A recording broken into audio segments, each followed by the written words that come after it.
What's going on, everybody? My name is Frank Davalos, and today we're going to be talking about something a little bit different. Usually we talk about photography over here, but today we're going to be discussing filmmaking for idiots. So I use motion VFX to enhance my videos and try and make them a little bit more attention grabbing, and I also have conversion LUTs from Phantom and from Gamut as well that I use to just kind of have a good base layer to get started. But today we're going to be looking at the Dehancer Pro plugin for Final Cut Pro X. I'm just going to share my thoughts on the plugin, how I'm going to be using it moving forward, and who I think it might be for, what type of filmmaker, what type of person might get a real benefit out of using the Dehancer Pro plugin. If you want a really good tutorial, there's tons on YouTube. One of my favorites is from a guy named Blaine Westrop. He has a super good and super useful YouTube channel about color correction. Go give him a look. Start cutting corners, baby. Enough with the preface, and let's actually talk about the plugin. So what is it? Primarily what people use it for is to emulate film stocks and to make your film look a little bit more analog, a little bit more real and cinematic, and a little bit less digital. And so obviously consumers don't always have the luxury of shooting film. One, it's extremely expensive to shoot and develop.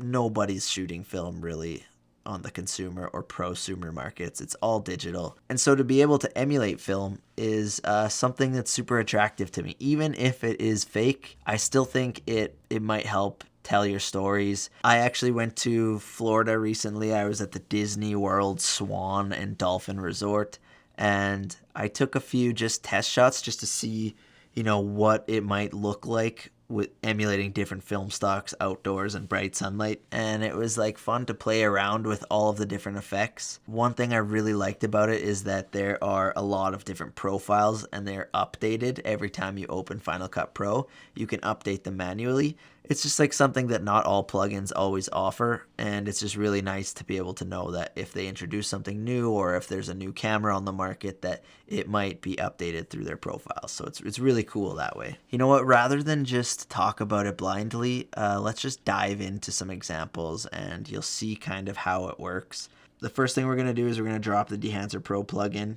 And you'll see right away it's in Rec 709. So if you had just a Rec 709 color space image, then that would work, and then you could just go ahead and apply effects to it that way. But we're actually going to choose my specific camera, which is the Sony A7 IV.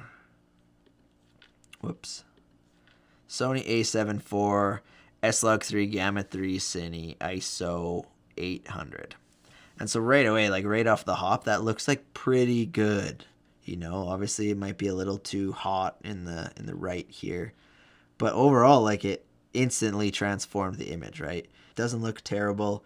It's very grainy though. I feel like it just applies the effects a little too heavy right off the hop, and you can save presets, and that's what I would recommend you do, is just go through it and get like a base effect that you like. Maybe like get an outdoor one, get an indoor one, and then you can just save that preset and then apply it when it comes to your grades, and then it'll be much quicker and you don't have to like go through and knock everything down a notch. But here's the basic structure of it, and then here's where you choose your different film stocks. So there are a lot. Some of the ones that I like to use are 250D. I also like to use 500T sometimes. See, if we click that, it gives it more of a subdued look, a little less contrasty. But let's just stick to 250D for now. It's a little bit intense, so let's go ahead and try and figure out how to manage that. So film compression is actually something I like. It kind of allows your footage to look and feel as if it was compressed in the way that film compresses an image. That is, the highlights aren't too hot, the shadows aren't too dark. It kind of is like an even keeled, flattened image. If you see the effect there, you see on the right hand side, it kind of looks a little hot here. It kind of subdues the look a bit. And so that's not to say that it's bringing back highlights.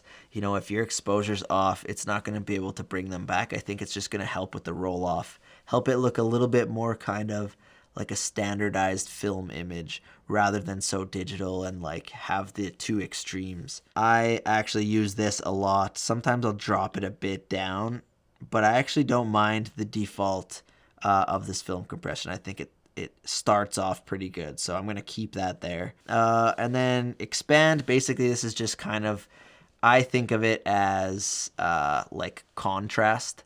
When I was reading the manual, if it's in normal mode, when you adjust the black points and white points, it's going to affect the color, but you can also change to Luma mode, and then it will only affect I guess, what would it be, the tonal range. It won't affect the color. This is actually a good plugin if you're like me and you're not like this intense DaVinci Resolve color corrector filmmaker.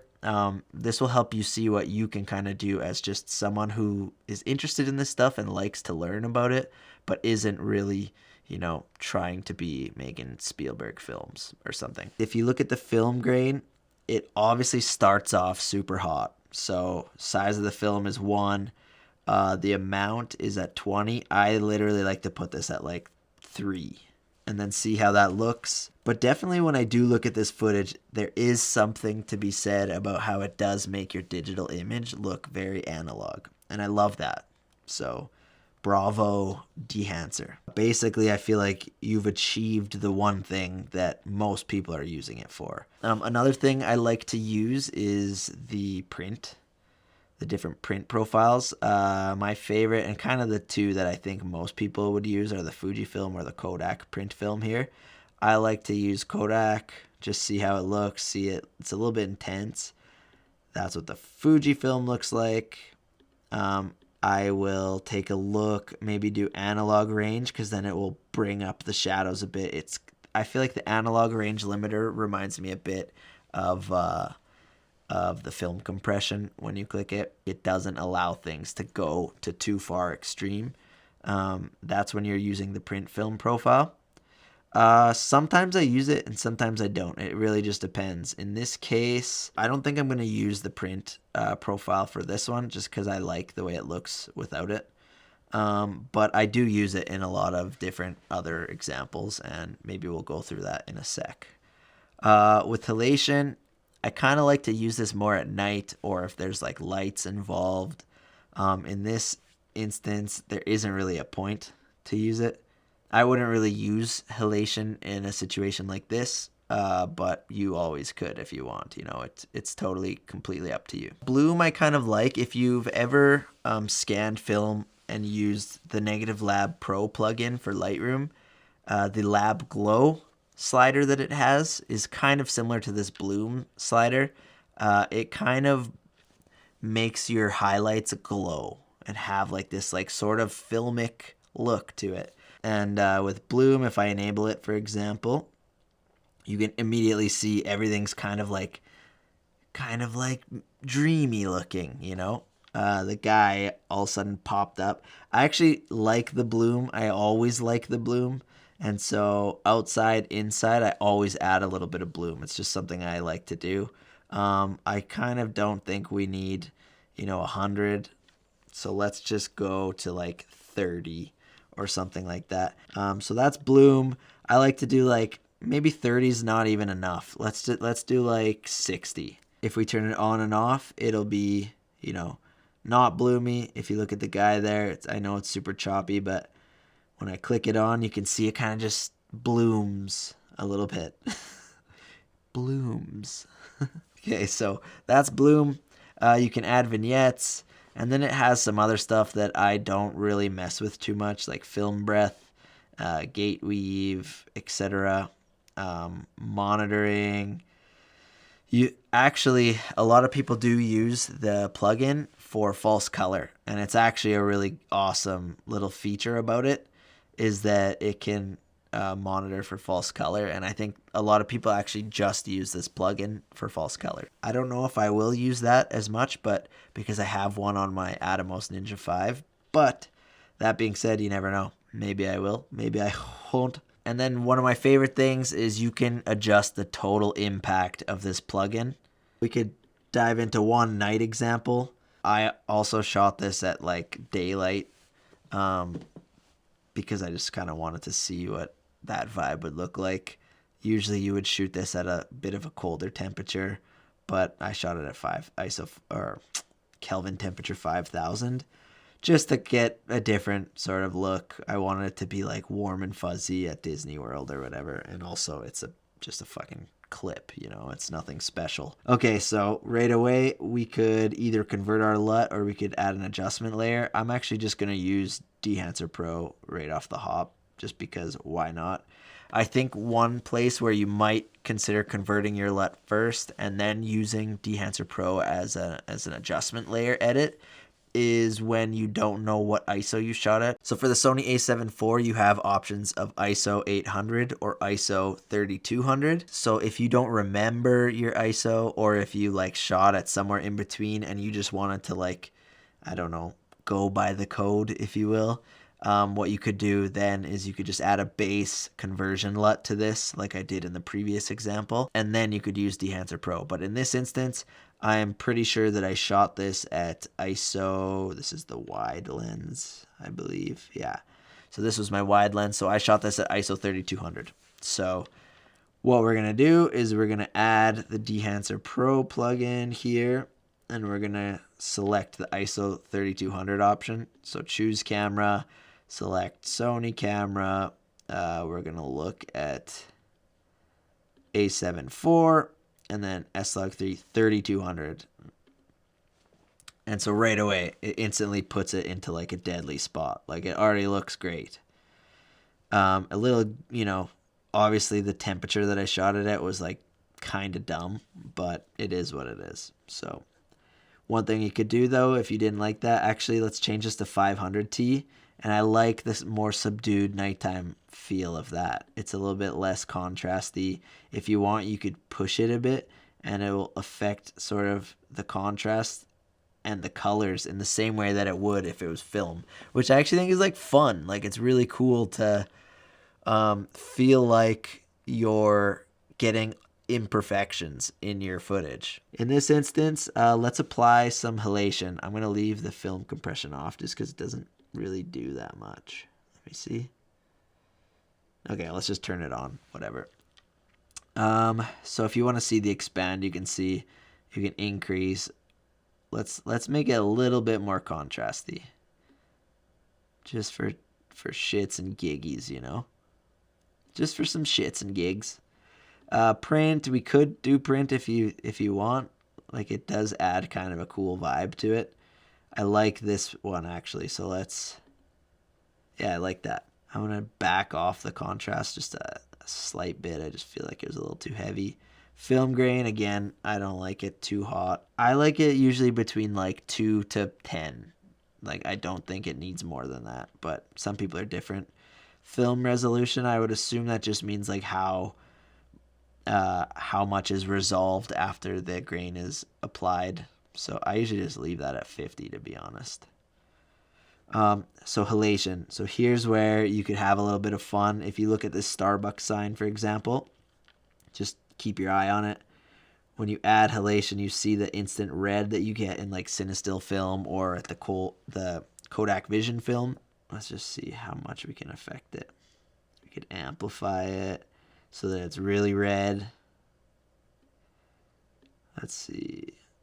If you diffuse it, it kind of like makes it bloomy a bit. Which, speaking of which, we should add some bloom after. Local diffusion. See that? If you look at it, that's kind of like the effect that you get with Cinestill film. Like, if you look at the local diffusion. That's not what Cinestill film looks like, but if you were to like jack it up to 1000, that's what it would be. 1000? 1000 is like 1000? So that's kind of like, depends on how much glow you want. I've always been a big fan of halation. I don't know why. I just think it looks cool. Some people absolutely hate it. But I've just always loved it. I don't know why. I think again, it just looks very analog to me. And I love, that's the shit I like. Okay, let's do bloom here. We can enable it. You see like people are super bloomy. So I'm going to back that way off. And let's just see what that looks like. I don't need a lot, just a little. I think that's good. I just need a little bit. I like the slight glow that it looks like. So let's play that back and see. I mean, obviously, this is just, yeah, that's too much halation. It's probably too much bloom. It's very choppy. but fun.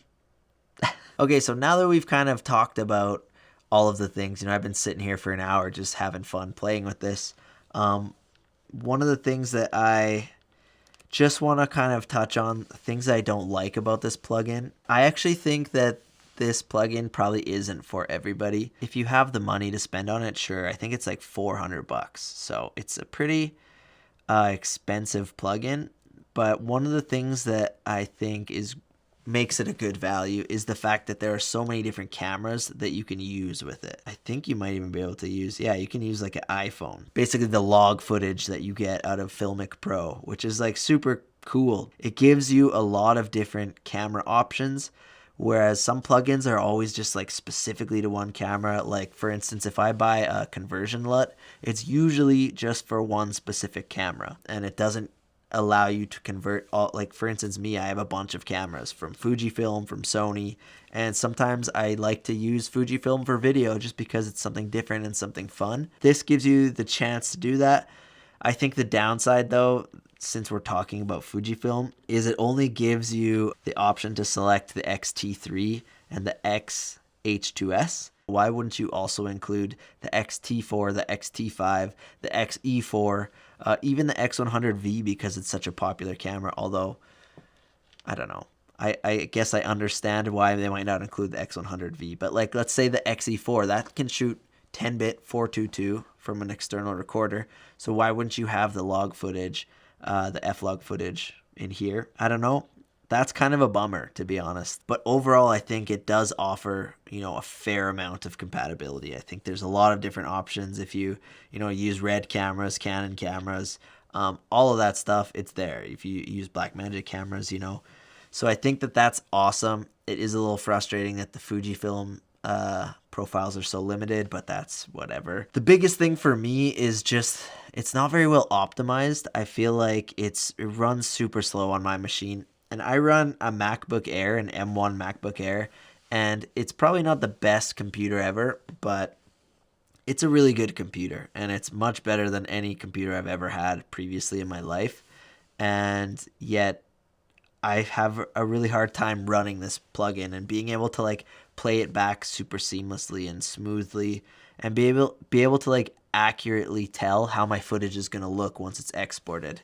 And that's kind of annoying and problematic to me. And I think that could be something that Dehancer really tries to focus on, is just optimizing this plugin for the everyday user. Because until they do that, I feel like they're really going to struggle with tapping into that market of, like, let's say prosumers or people who just like to dabble in filmmaking. I just think about it like usually amateur filmmakers, they don't have a ton of money, and usually the money that they do have, they're pouring it into lenses and cameras and memory cards and computers. And so to just add a plugin at the cost that it currently is, that just seems a little intense. They do have like segmented plugins, so like they have grain, they have bloom, and they have it all separate. They also have Dehancer Light, which is a little bit cheaper as well. I think it's like $100 cheaper. But I think that like if you're gonna use a plugin like this, I mean, not everyone's the same. Maybe you will use one of these segmented plugins, but I think that it just makes more sense at that point to just go all in on the plugin, because then you have it all. So overall, it's a really great plugin, a really great option. If you're a filmmaker and you have like a tool belt of different software and different plugins that you use, this kind of fits perfectly into that. And for me, I'm going to use it. Like I actually really love it. It's fun to just poke around and, make your footage look very film-like. It is fun. So I love doing that. It is a hefty expense for somebody who's just dabbling in it. And I think if they optimized it better for Final Cut Pro, for Adobe Premiere, which is, I feel like it's typically the two pieces of software that is used by like amateur filmmakers, then I really think that they could like explode on the marketplace. And I think a lot of people would actually see it as a viable option to use for their videos. So that's my thoughts on the Dehancer Pro plugin. Will it change everything that I am currently doing with my films? No, probably not. But is it a useful tool that I might use for some certain types of storytelling, or if I want to make like a stylistic choice, yeah, I think it's really powerful that way. And it does exactly what it's designed to do. And I think that that's where the fun comes in. If you like to make your footage look more analog, it does that. So I really do love it. I think it's a great option for especially someone who's taking filmmaking a lot more seriously. I'm also going to be making another video because there is a plugin that I actually think I will use a lot more, and that is the Dehancer Pro plugin for Photoshop, Lightroom for photos. So stay tuned for that video because I'm really excited to try out that plugin and you know, just play around with some of my photos, my digital photos, and try and make them look more filmic. I think that's going to be so fun. And I'm really excited to try that out. So that'll be in another video coming soon. One last thing before we go, I forgot to mention that there's an actual iPhone app for the Dehancer Pro plugin. So I think that's super cool. I think they're like very forward thinking in that regard. They're bringing this to the average consumer for their photos, and I think that's so rad. That just says that they're listening to the people that are actually making these videos or voicing their opinions. I just hope that they optimize the Final Cut Pro plugin so that it just works a little bit more seamlessly, or maybe they have like a proxy mode that you can go into so that you can play it back super nice and whatever. But yeah, I'm going to be going through the Dehancer iPhone app as well as the plugin for Lightroom and Photoshop in a video that's coming very shortly.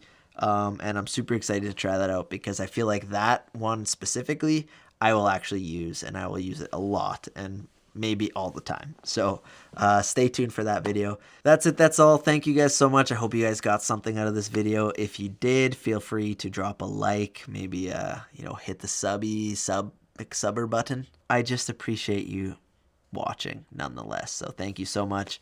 I appreciate your time. Until next time.